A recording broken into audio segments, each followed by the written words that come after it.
Are you looking to buy a new construction home? Are you familiar with that process?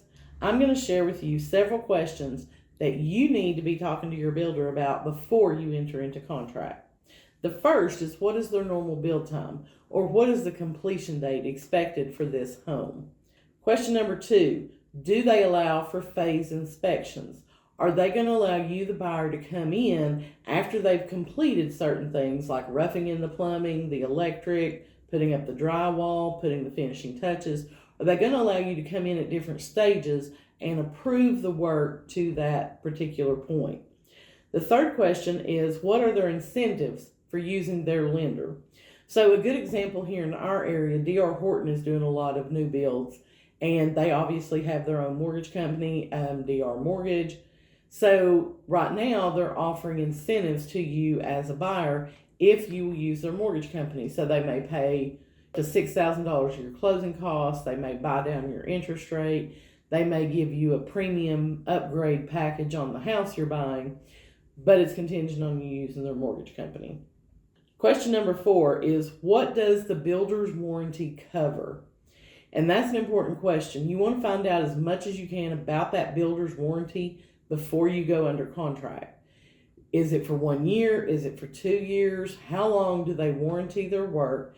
And is it all inclusive? Anything happens, they will come in and take care of it?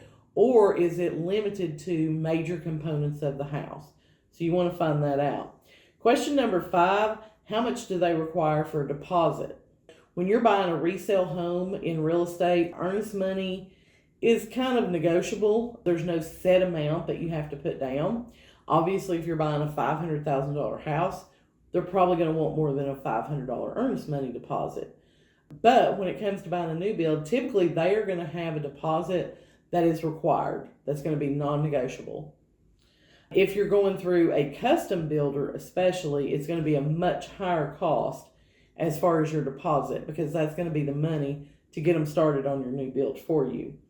Question number 6, does this community have any amenities? You want to know, are you going to have anything to enjoy, like a playground, a swimming pool, a community center, a picnic area? Are there going to be any amenities? And depending on the answer to that, is there going to be an HOA? And what would that include? Because if you're paying an HOA fee and there's no real amenities, what is that HOA fee covering? So those are questions that you want to know. Question number 8, what options are standard with the home? What is this home going to include? And then do you have any ability to upgrade for an additional cost to something else?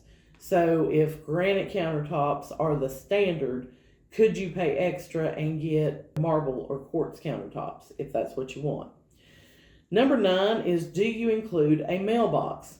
Now, I will say this. I think that's kind of going to be an obsolete question, because it's my understanding that the United States Postal Service has said if a developer is building out a new subdivision, they do not want individual mailboxes at each house anymore. They want a cluster of mailboxes as you enter that subdivision. So similar to what you've probably seen in apartment complexes and things like that, that is going to be the normal now for new subdivisions. So when you buy the house, you're going to get the keys to the house, and then you're also going to get a key to your mailbox. So we know the Postal Service has been struggling in years past. They're not making the money they used to because people don't send letters anymore. They send emails. So in order to help cut costs, they're going to cluster mailboxes. So more than likely, if you're buying a home in a new development, it's not going to have a mailbox. It's going to have the cluster mailbox. Question number 10 is, does that builder use price plus cost for your final sales price, or is it a fixed sales price? The price plus cost means that if the cost of the lumber, if the cost of the building materials were to increase dramatically during your build process, then your final sales price can change. Typically on your mass production new homes, people like D.R. Horton, they're going to do a flat fee, like it's just going to be, this is the sales price of the home. But when you deal with a custom builder, someone who's probably going to take 9 to 12 months to build a house, a lot of times you're going to be dealing with price plus cost. And if those building costs increase, the price of your home is going to increase significantly as well. Question number 11 is, does the price include all appliances, refrigerator, dishwasher, microwave, oven, garbage disposal, the washer, the dryer?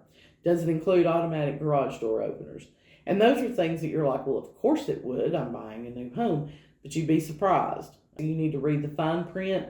Sometimes those things like the garage door openers and blinds and refrigerator, that might be one of the incentive packages that a builder will offer you in order to go with their mortgage company. So you need to be aware of those type of things, find out how you're going to get them so that when you do close on your home, it's move-in ready. Do you have a question about new builds? Are you looking into that possibility? Send me a DM or leave a comment below and let me know what you think.